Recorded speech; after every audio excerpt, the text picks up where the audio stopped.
అప్పుడప్పుడు మద్యం ఏరులై పారుతుంది కాలువలై ఉరుకుతుంది అని వార్తలు వస్తుంటాయి కదా. అట్లా రాసేటోళ్ళంతా ఏదో ఉపమానం బాగుంటుందని అట్లా రాస్తుంటారు. కానీ గా హన్మకొండలో నిన్న నిజంగా గదే జరిగిందో వల్ల అంతటా వాన నీళ్ళ లెక్క వరద పారుతుంటే అక్కడ మాత్రం బీర్లు ఏరులై పారినాయట. అగో గట్లెట్లనో మరి.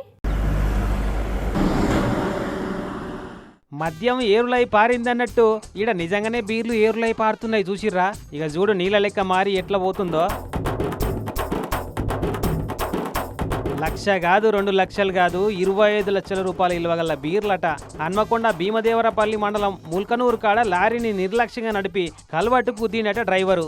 ఇక కంట్రోల్ తప్పి కండ్ల ముంగటనే పల్టీ కొట్టి లోపటున్న బీర్ల కాటన్లకెళ్ళి సీసాలన్నీ పట్ట వలిగి బీరంతా ఏరై పారింది. ఇట్లా సంగారెడ్డి జిల్లాలో ఉన్న డిస్టిలరీస్కి వెళ్ళి హన్మకొండ జిల్లాలో ఉన్న లిక్కర్ డిపోకు పోతుందట లోడు. డ్రైవర్ క్లీనర్ ఇద్దరు పానాలకు 30 తప్పిందట. కానీ బీర్లే మొత్తం పనికి రాకుండా వలిగిపోయినాయట. ఇక ఈ సీన్ చూసి తొవ్వపంటి పోయే మందుబాబులంతా మస్తు బాధపడ్డారట. కనీసం దిగి దేవులాడితే ఒక్కటి రెండన వలగకుండా మనకు దొరుకుతాయి కదా అని చూద్దాం అనుకుంటే లారీ మొత్తం ఉల్టా పల్టీ కొట్టి పడ్డది. ఇక దాని కిందేమన్నా ఉంటే ఉండవచ్చు కానీ పక్కకు పడ్డ కాడికి మొత్తం వలిగిపోయినాయి.